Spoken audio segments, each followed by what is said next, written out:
I am Sara Barthel, functional medicine nutritionist with Vibrant Via, and I wanted to kick off 2025 with some challenges, some goals, and a little bit of psychology too. Every new beginning is an incredible opportunity to take control of our lives, our health, our goals. And so at the start of the year, about 100 million of us make resolutions for our careers, our personal lives, our health. Now, sometimes we say we keep those and sometimes we don't. I bet you can guess the number one resolution that people make: to lose weight. Now, unfortunately, it's also the one that's given up on the fastest. But why? So we are so determined to make that resolution. We read, watch videos, find a diet we think we can do, get all of our food ready. We are fueled by motivation and excitement, but somewhere along the line, we fall off the wagon. I mean, maybe the sugar cravings got the best of us, or maybe you skimped all day and then just went nuts in the evening, or maybe you succeeded only to gain it all back. So why does this happen? Why is it so hard, and why is there so much contradictory information out there? Partly it's because we are all uniquely individual, and we have to first address our gut health, our hormones, our blood sugar, sleep. We have to build lean muscle and understand our own psychology of behavior change. It's a lot. So James Clear in his book Atomic Habits says, success is the product of daily habits, not a once in a lifetime transformation. And I love this because it's not about pulling a total 360 when you wake up at the beginning of the week or beginning of the year. It's really, we want to buck the trend of an 80% failure rate, right? Usually by February, 80% of goals fail. So it's not a matter of willpower, which is very finicky and unreliable, but it's more of a matter of mini habits and having a really big why. So vague goals are confusing to our brain. They have unrealistic expectations that lead to overwhelm, and that all or nothing thinking is what sets us up to fail. So there's 4 laws that you can incorporate into your routine to make a new habit. So the first one is to make it easy. There's this concept called tiny habits, and our brains love to overcomplicate things, but tiny habits allow you to build consistency over time with new habits while accumulating small wins without your brain objecting to these huge changes. So with any new habit, consistency is key. So in the beginning, it really does not matter how many pages you read, how many miles you run, how fancy your Whole30 breakfast is, only that you do the thing you said you're going to do consistently. Now, once that habit becomes second nature, it's now just who you are. And it's so much more easy to add to it and to grow that. So some examples of tiny habits that are working for my clients right now are, increasing plant color and variety. The goal is 30 to 50 different veggies, fiber, herbs, spices, nuts and seeds, color, those vibrantly colored plant polyphenols.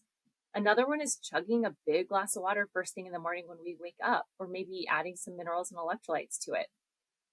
Leading with protein at every single meal, the order even that we eat in makes a big difference.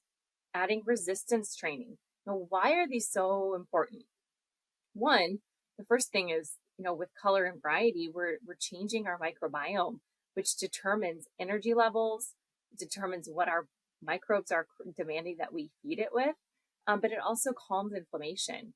And then with water, hydration, most of us are walking around in this chronically dehydrated state. And so just starting off the day, hydrating your body at the cellular level, and especially if you can get some, minerals or electrolytes in, or even just a pinch of Celtic salt or Himalayan salt with natural trace minerals, goes such a long way to gut health, brain fog.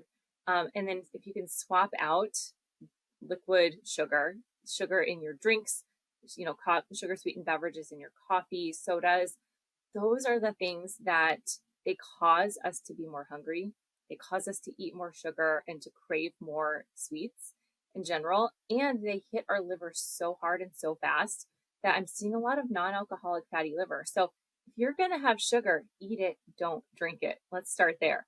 And then leading with protein at every meal, most people underestimate how much protein they're eating and underestimate how many calories they're eating by about 500 or 600. So the reason protein is so important is it's going to turn on your satiety hormones.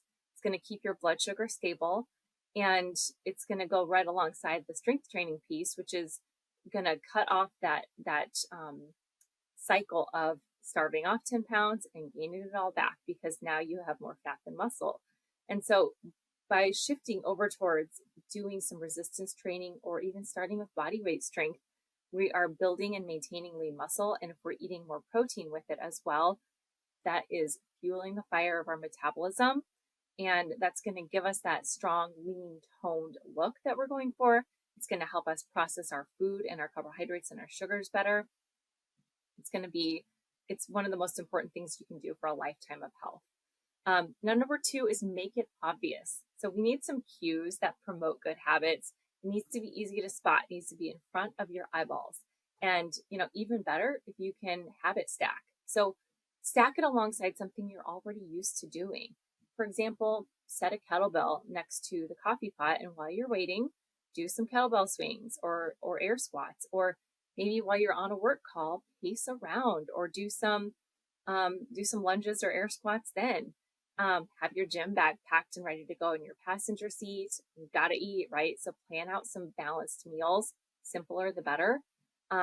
Schedule your workouts or sign up for an exercise class and track progress daily until it becomes a habit. I would strongly recommend knowing your full thyroid panel, vitamin D, A1C, because blood sugar and insulin resistance is a factor in far more people than we realize. And then just a complete blood chemistry panel. All that for somewhere around $100. Now, if you order those, if you're interested, I'm happy to put together a lab and chirp guide so you can kind of see what are optimal ranges, what can you do to bring them back into optimal range, and how to track those in yourself going forward. Number 3 is make it attractive, right? We want it to be appealing, exciting.